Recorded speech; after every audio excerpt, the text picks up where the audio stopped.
me to hold it. Yeah.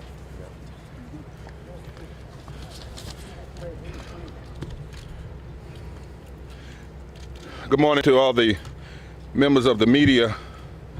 First, let me say that we had a conversation with the Speaker of the House, Nancy Pelosi, about the moral implications of this moment. The Poor People's Campaign, a national call for moral revival, has 47 coordinating committees in the country, over 300 partners, and over 2,000 clergy and moral leaders from every race, creed, color across this nation. I want to first say who was in the meeting, physically, then an economic perspective. We had the Reverend Dr. Liz Theo Harris, the co-chair, Danita Jones, a poor low-wage worker from Texas, Pamela Garrison, poor low-wage worker from West Virginia. In fact, we're headed to West Virginia today for a moral motorcade on Mansion, led by black and white and brown people from West Virginia, on the 100th anniversary of the Blair Mountain struggle when black and white miners stood together 100 years ago. Attorney Caitlin Swain, one of the leading voting rights lawyers in this country with Forward Justice. Barbara Irwine, the president and founder of Transformative Justice Coalition. The Reverend Casimir Brown, director of religious affairs for the Poor People's Campaign and Repairs of the Breach. Reverend Mark Thompson would Make It Plain. Our dear sister Latasha Brown, co-founder of Black Voters Matter. Reverend Della McKinnon, Poor People's Campaign. Shalagoop DeBarnes, Roz Pellis, Disciples of Christ. Dr. Alvin Jackson, Dr. Adam Barnes, Rabbi Jonah Peshner with the Religious Action Center, Rabbi Abby with the Unitarians, Vanessa Nosey with the Apache Nation, Bishop Buddy with the Episcopal Church, Cliff Albright, Bishop Seth Latte with the AME Zion Church, Dr. Thatcher Datcher from the National Baptist Convention, Dr. Gina Stewart from the Progressive Baptist Convention, and Sarah Courtney from the League of Women Voters, and Virginia K. Solomon. Why do I list these names and take the time to do that? Because we came here today to talk about the intersection of economic justice and voting rights and economic justice, and that you can't separate the two. We came here clear that in our Constitution it's never separated. It calls us to establish justice and to promote the general welfare. Those two pillars must always be held together. In the Bible it says in Isaiah 10, woe unto those who legislate evil and rob the poor of their rights and make women and children their prey. There are 140 million poor and low-wealth people in this country, 32 million who make less than $15 an hour, 65 million eligible to vote, and 56 million people, not even poor and low-wealth, who utilize the various voter access that was in place in 2020 that state legislatures are now trying to undo under GOP leadership. What we're seeing in these leaderships, these states, are a form of political policy insurrection because they lost the physical violent insurrection on January the 6th. So we have come to insurrection on January the 6th. So we have come to say, and we said to the Speaker, that we must hold the line to profit America.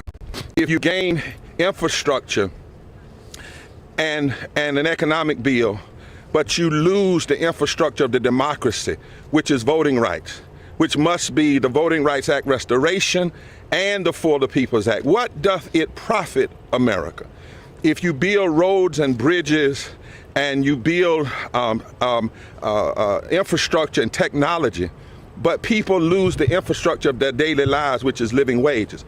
So we came from a moral perspective, black and white and brown and native, to say we are for infrastructure. We are for plan.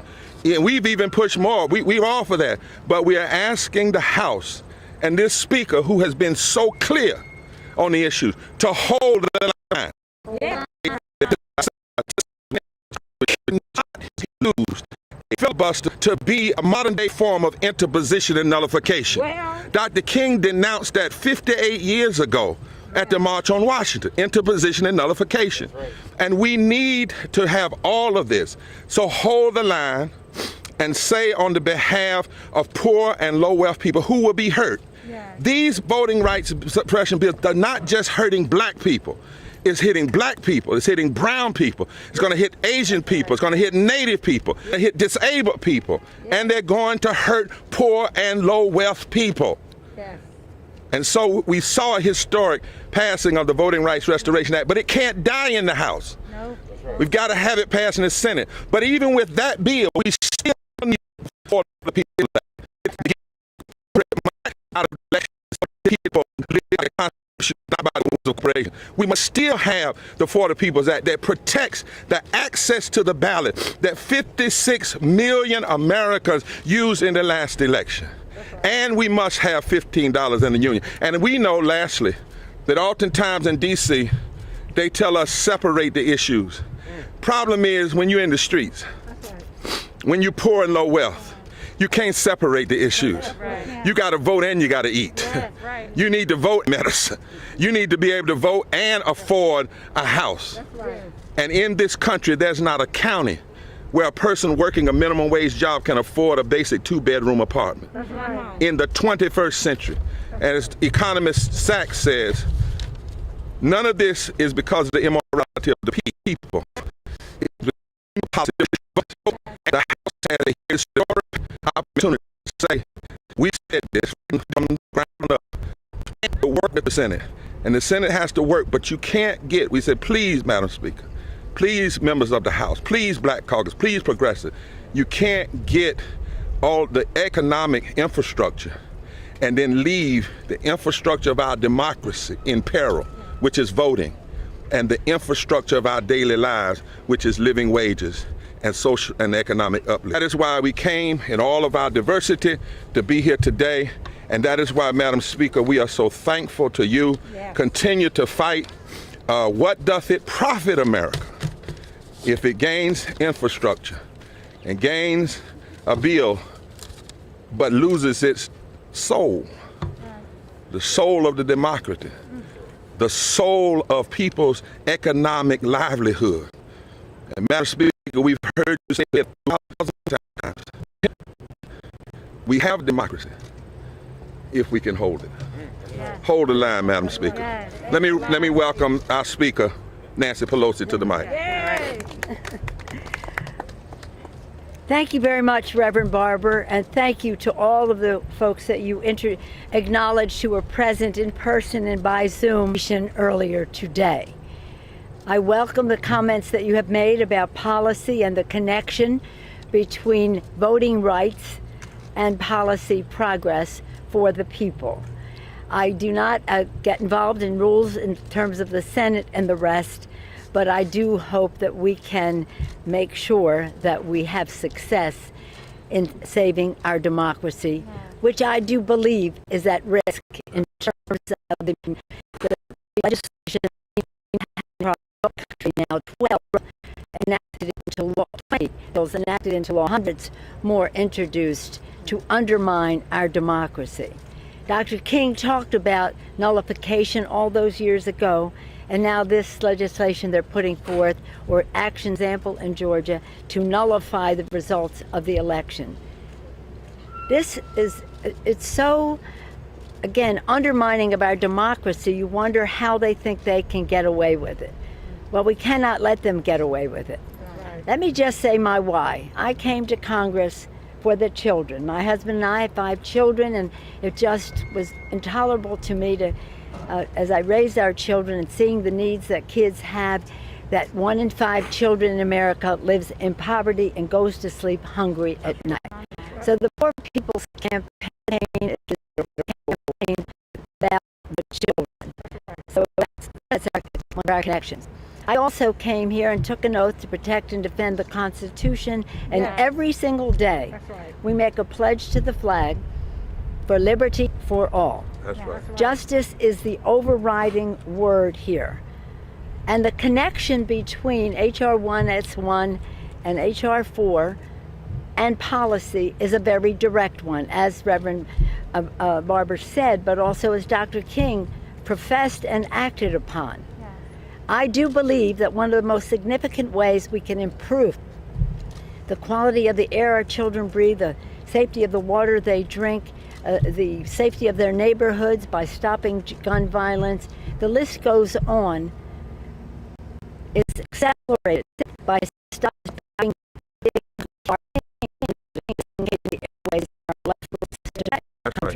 hence we must pass HR 1S1, whatever the name they give it in the Senate.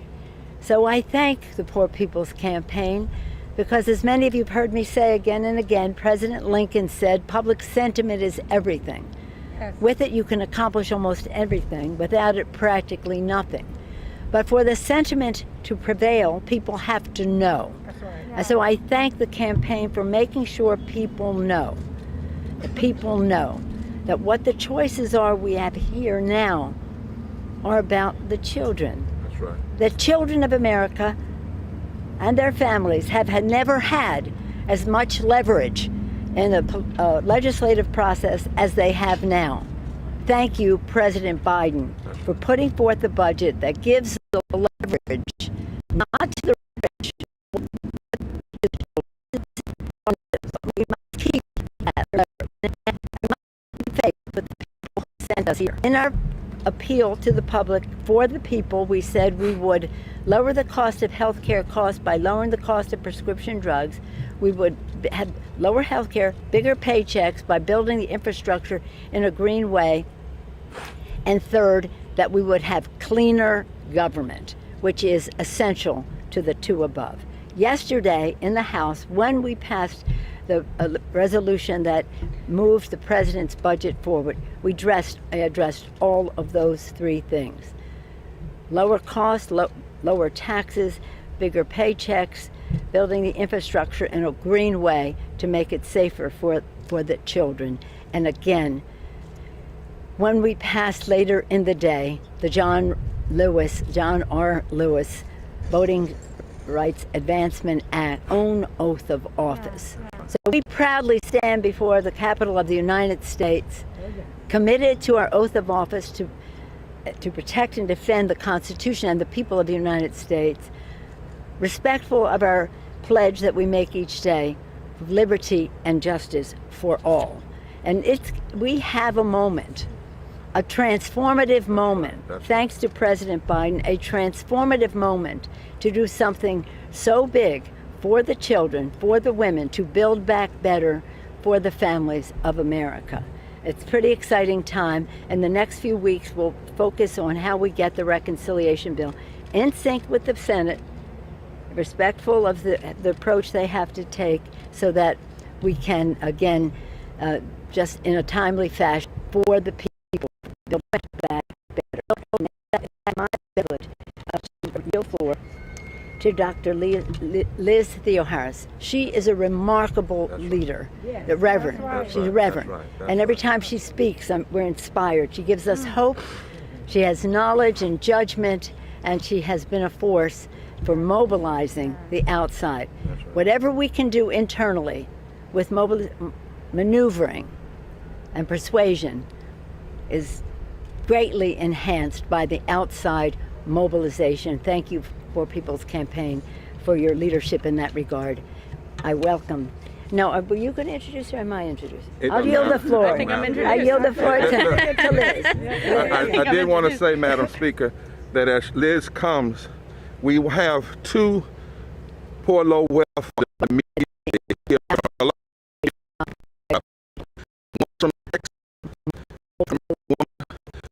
Virginia White and Minor's daughter. And we need to hear that, and we want you to hear from Latasha Brown of Black Voters Matter. We can have so many voices, but this is critical. 55% of poor and low wealth voters voted last time for the current administration.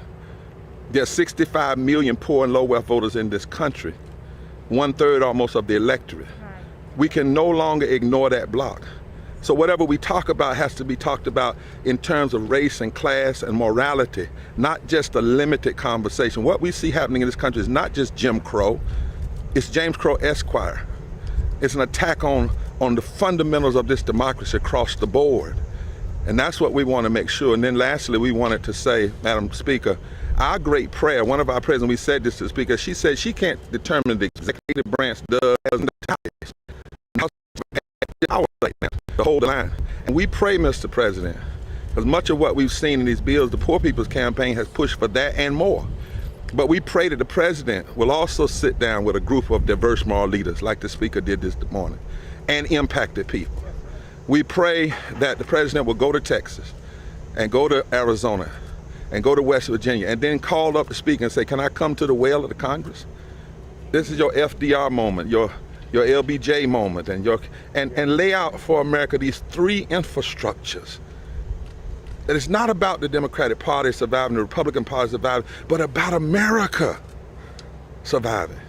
So Dr. Liz Theo Harris, come on and share with us, and then if we'll bring on Danita, first Pam Garrison and then Danita afterwards. Great. All right, good morning, good afternoon. It's an honor to be here. I come today as a mother. I come today as a pastor. I come today as someone who has experienced poverty and low wages, just as myself. I come today deeply honored to have been in an important meeting like this at such a time as this. Yeah. We are witnessing the largest attack on our democracy since the first Reconstruction after the Civil War. And what we know is that attack on our democracy impacts the 140 million people who are poor, or one healthcare crisis, one job loss, one emergency away from economic ruin, by far the most. That's right. Yeah. We see that when racist voter suppression laws are allowed to exist in states across the country, that the people that get smuggled into office because of those laws, and no, I do not say elected because it is voter suppression that allows them to be there, that those politicians then pass policies That's right. that are, as Isaiah 10 says, legislating evil. They impact women. They impact children. They impact the poor of all races. And they impoverish this great democracy that we are living in. And so we come today saying, indeed, we have to connect these issues, that we are for the John Lewis Voting Rights Restoration Act, that we are for the People Act, that we are for $15 minimum wage in a union, and we are for policies and reconciliation bills and infrastructures that lift from the bottom so that everybody can rise. Right now, we're living in a moment of opportunity when it does not have to be this way. Does not have to be. People can come together, organize together, and realize a living standard that can raise everybody up. The idea that we can't do better than this, that there is scarcity, that we can't simply afford this, is a lie. And it's a lie that hurts the 51% of kids in the richest nation in human history who go to bed at night hungry. That is wrong. And we look forward to continuing to work with any administration that is willing to build from the bottom, ensure our voting rights, and make sure that we realize economic justice right here, right now, for absolutely everyone. It is indeed my great honor now to bring up Pamela Garrison, because we will be in West Virginia organizing a moral motorcade on Senator Manchin, calling out him that he can do better, as the people have put him in office to do. So Pamela Garrison, you are an inspiration. Thank you so much for your leadership. Amen. What doth it profit America if we hold on to a filibuster and lose our children, and lose our workers, and lose our voting rights? Hello everyone, my name's Pam Garrison, and I'm tri-chair of the West Virginia Poor People's Campaign. I'm a low-wage worker, I'm a mother, and I'm a grandmother. And that's the reason I'm here fighting today. I don't want to leave my grandkids and my kids a democracy in name only. And the only time I hear the word filibuster is if it's against me or against the American people. I don't hear the word filibuster to take up for corporations and stuff. It's to block what happens to me. I want a $15 minimum wage. I have worked my whole life. I'm not lazy, but I am poor. Because of the policies that has been enacted. No one will listen to us. We're telling them we can't pay rent. We can't buy a car. I'll come from West Virginia. Tomorrow we're starting to celebrate the Blair Mountain, the miners at Blair Mountain. Well, I feel like I'm carrying on the same traditions and I'm standing on the shoulders of my ancestors, because what we're getting paid now is the same as script. We can't afford a home. We can't afford a car. We can't afford. I know of people that is plugging tires and bumming tires for 2 weeks until they get a payday. That's how we're living. Right. We don't. These so-called filibusters. I've been in West Virginia working against voter suppression laws. There's 710,000 low and poor wage workers in West Virginia.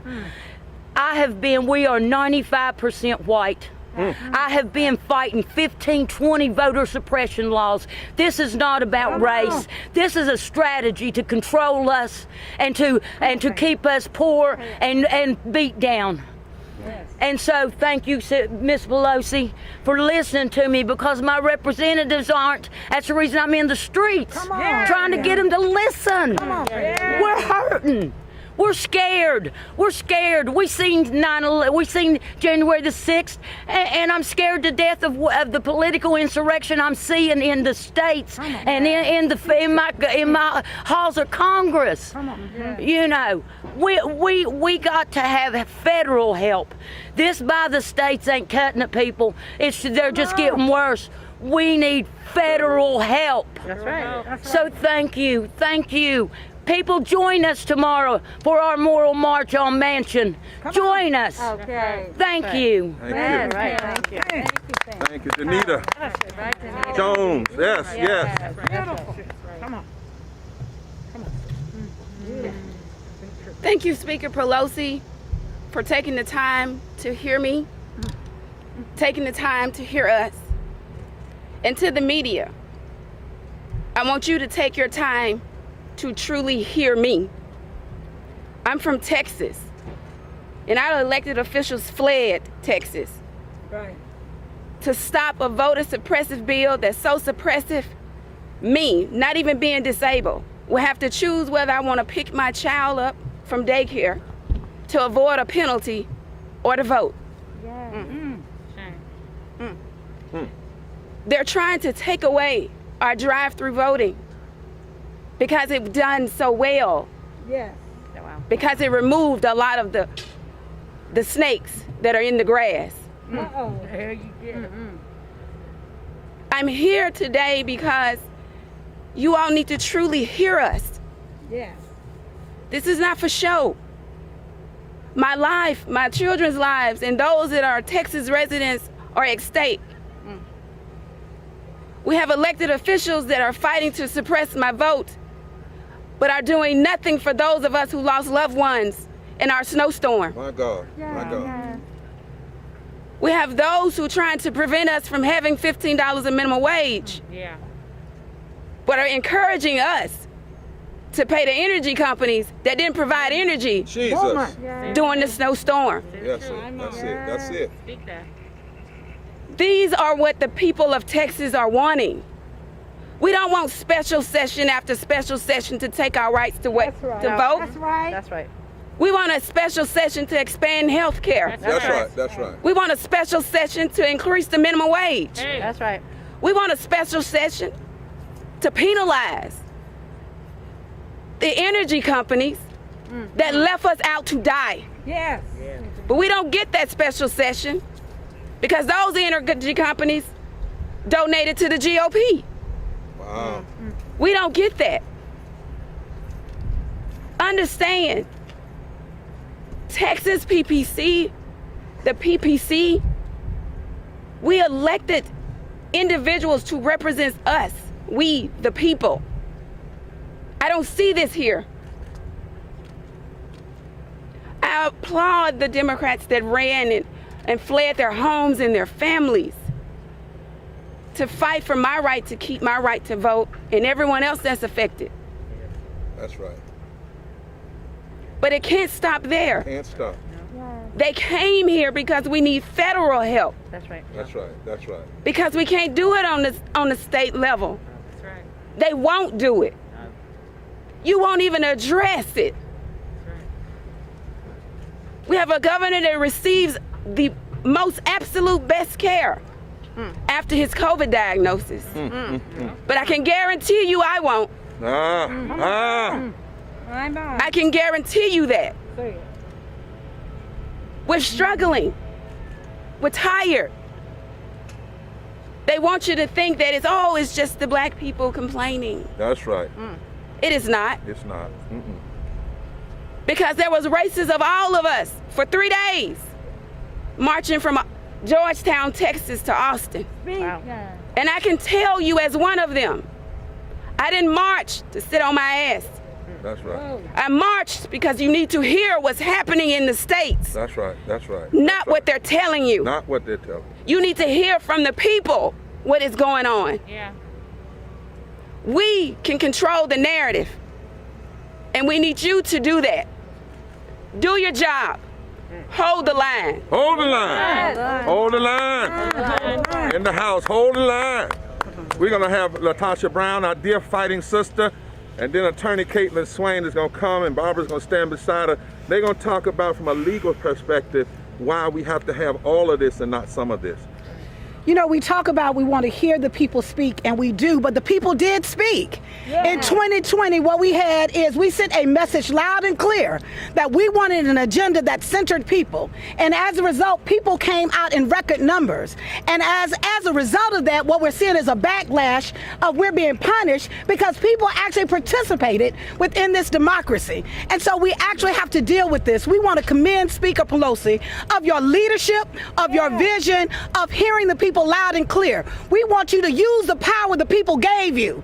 And we're assuring her that we want you to hold the line on this infrastructure. We can't talk about physical infrastructure in this country, and we allow the democratic, the political infrastructure to collapse. And so because of that, we want you to hold the line. And if you hold the line inside the house, we got you in the streets. That's right. And so it is really important for us to recognize that this is a serious, critical moment for us. That we talk about people who showed up to vote last year, right? We know that black women actually helped make the base of the Democratic Party. Yet 68% of black women are low-wage workers right now. And so we have to really recognize that in this moment, we gave the power to you. Use it, Madam Speaker. We've given you, maybe I'm being prophetic or something. So, but at the end of the day, what we think is really important is that we want to send a message loud and clear that we are urging you, we're urging the members of the House, we're urging all the elected officials, we're urging President Biden that we desperately need not just a physical infrastructure that will take care of the roads and the buildings when the people are under attack. And so in that, we're asking you to stand with the people. Use the power that the people have given you. We're actually so serious about this in a summer protest that even on this Saturday. We're going to be at the Lincoln Memorial. Come and join us at the Lincoln Memorial so that we can talk about and lift up these issues and talk about how serious. Hold the line. Kate, whatever banner you on, get into battle. But you go welcome to that banner, right? That's right. Good morning. My name is Caitlin Swain. I'm a voting rights attorney with Forward Justice in North Carolina. Today, you heard from the speaker that she is going to keep faith with the people. And what we have learned in North Carolina is that when you keep faith with the people, and when you hold the line, we will win. We will not just win against the backlash. We will expand the we in we the people and generationally change our destiny for generations to come. I come to you today from North Carolina with good news for a change. On Monday, on just this Monday, we were proud to be the attorneys representing the Second Chance Alliance in North Carolina in their historic victory, restoring the right to vote to more than 56,000 100,000 people in the state of North Carolina who are currently on community supervision.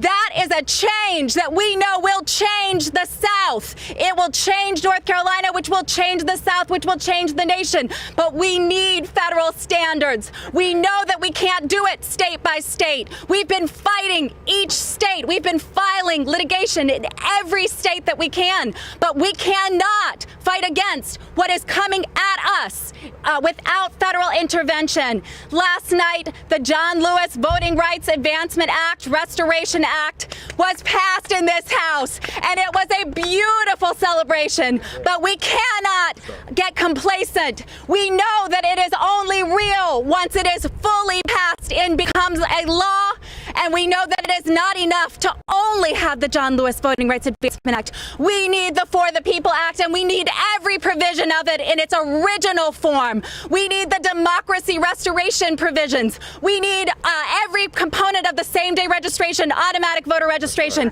We cannot dilute these bills. No. The people have represented across this country that they are keeping faith with our Constitution, that they are keeping faith with our democracy. And now we know that this Congress can keep faith with them.